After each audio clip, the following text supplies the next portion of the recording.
Bitcoin closed September at 63,000, and it's the 8th month in a row that it's in a 60K to 70K trading range. It's really weird, and it never happened before. Normally, the bull markets, yes, it is still in a bull market because it's red dot, bull market. And normally a bull market means price go up. Historically, when it's red, when it's bull market, prices went up in 2011, 2013, 2017, and 2020, 2021. But not now. Now it's sideways. And, I do not believe in manipulation. Yes, it can be manipulation, but not for 8 months. The Bitcoin and crypto bull market roller coaster ride continues to persist to the chagrin and confusion of investors, traders, and other market participants. A few weeks ago, after the U.S. Federal Reserve announced its first rate cut since March 2020, and crypto asset prices immediately pumped, many analysts said they believed that the central bank's announcement had triggered the much-anticipated pump and predicted it would trigger a bigger pump until Bitcoin hits at least $100,000 per coin. However, despite recent developments, including China's stimulus package announcement, a lot of uncertainty continues to surround the markets and the overall global economy. In a recent video uploaded on his PlanB on YouTube channel, popular anonymous Bitcoin analyst PlanB shares his views on the current state of the market, particularly how what's happening now compares to previous bull markets. In his video, PlanB explains that much of the recent price movements can be attributed to the pre-halving pump we had earlier this year. The pump, largely driven by the excitement around the ETF approvals, came much too early and changed the entire dynamics of the bull market. For the first time in 4 halving cycles, Bitcoin hit an all-time high before the halving event. In PlanB's words, the sharp jump due to the ETF excitement, followed by the long period of stagnation, made the market feel weird. Fortunately, PlanB is certain that this weirdness won't last for much longer. The analyst and former institutional investor is certain that tailwinds like the US election, more rate cuts, and easing from central banks and other factors will prove to be very bullish for Bitcoin in the coming weeks and months. As we bring you a short clip from PlanB's video, please take a little time to like this video, subscribe to the channel, and turn on post notifications for more videos like this. These simple actions help to boost the YouTube algorithm and support the channel's growth. Thanks for the support and enjoy the video. I tweeted about this earlier, and I said, maybe you remember it, Bitcoin is the next stablecoin, is now a stablecoin because of this 8-month flat period. And I also tweeted 60,000 is the new 10,000. Why did I tweet that? Because this 2019-2020 period that we talked about before in the moving average chart and the RSI chart, it felt exactly the same like right now. It felt like boring, flatline, there will never be a bull market again, stock to flow failed, Bitcoin is dead, whatever. Actually, if you go further back, we had that same boring periods in 2014 to 2016 at a much lower level, of course. It was about 400, 500 at the time.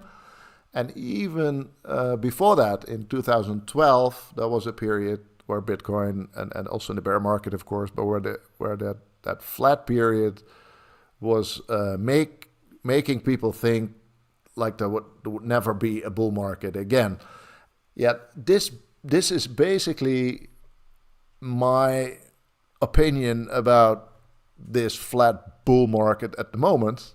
I think Bitcoin is most of the time in a boring flatline situation.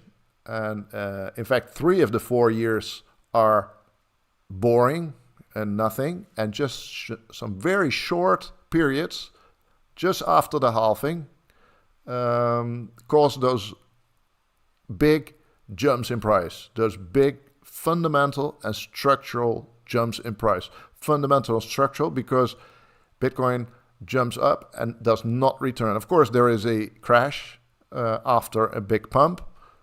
every time, but it will never return to that original level. PlanB compares the current period of sideways movement in Bitcoin to the pre-halving period between 2019 and 2020, when Bitcoin hovered around $10,000 for months. However, despite all the confusion and frustration, especially with the pandemic completely disrupting the market, the much-anticipated trigger later came in the form of central bank quantitative easing, and Bitcoin prices took off sharply. PlanB expects a similar scenario to play out after the November U.S. elections. Whales that are currently waiting on the sidelines will return to the markets, and central banks will unleash more liquidity, which in the long run will positively impact Bitcoin and crypto asset prices. Popular sound money advocates James Lavish and Lawrence Lepard discuss similar sentiments in a recent conversation with Natalie Brunell. Lavish and Lepard, who have both been warning about the global debt spiral, believe it's about to get much worse, as central banks are expected to unleash a torrent of money printing on their respective economies. Here are some clips from the discussion. First of all, great uncertainty is not great for markets. Markets hate uncertainty. And so with Bitcoin, you're definitely sensing some uncertainty here. With, we saw the Nikkei was down almost 5% last night. It's like, are we going to have another, yen carry trade issue, or is liquidity actually being drawn out? Are we actually heading into a recession that we're going to have to stomach first? There's a ton of trading capital in Bitcoin, and they're moving around this thing, and it's not that big yet. So $1 trillion asset is nothing. It's just a fraction of a percent of the total investable assets in the world. When you have $900 trillion of investable assets in the world, and you've got an asset that's less than $1 trillion, yeah, it's going to get whipped around, especially when it's been the tip of the risk spear for so long. So that's one thing. Sam did a great job with Lynn Alden on this and in studying this. And it was in Bloomberg actually this weekend. They quoted the study that Bitcoin is highly correlated to the long-term growth and liquidity. And so when you have money supply expanding over the long term, Bitcoin will follow that. It may not follow it week to week or even month to month. Certainly not day to day, but it will follow it long term. And so if you just pull back and you just eliminate all the noise and you hear nothing else from this conversation but this, just remember that as Larry said, central banks are trapped. Sovereigns are trapped. They have no choice. We have so much debt. We have so much leverage in the world that we have no choice but to build on that leverage, expand on that leverage, expand on the money supply in order to keep the charade going. And Bitcoin will ultimately benefit from that even more than gold. Natalie, I think it'd be helpful to give you some historical perspective. This reminds me very much of 2019 and 2020 when Bitcoin was kind of stuck in the 5s and 10K range, and gold was stuck at 1365. And gold broke out first, well before COVID happened or anything else. And then COVID happened, and then Bitcoin just came racing by. And so gold was up in that event, gold was up, 50, 60, 70%. Bitcoin was up 300%. So to answer your question and to allay your concerns, the year's not over. And I'll say it here first. I think we'll see six figures this year, this calendar year. Yeah. And I think James would agree with us because he does a lot of good technical analysis. If you look at it, there's a bull flag forming with a downward slope. And what is it, James? 73? Yeah, it's been forming for months now. Right, and when it breaks 73, it's going to squirt to 100 like lickety split, don't you think? Yeah. So if you once it gets through that $70,000 level, it's going to have, like right now, where the trajectory of it is about 66,000. If it breaks through there, it's kind of interesting here.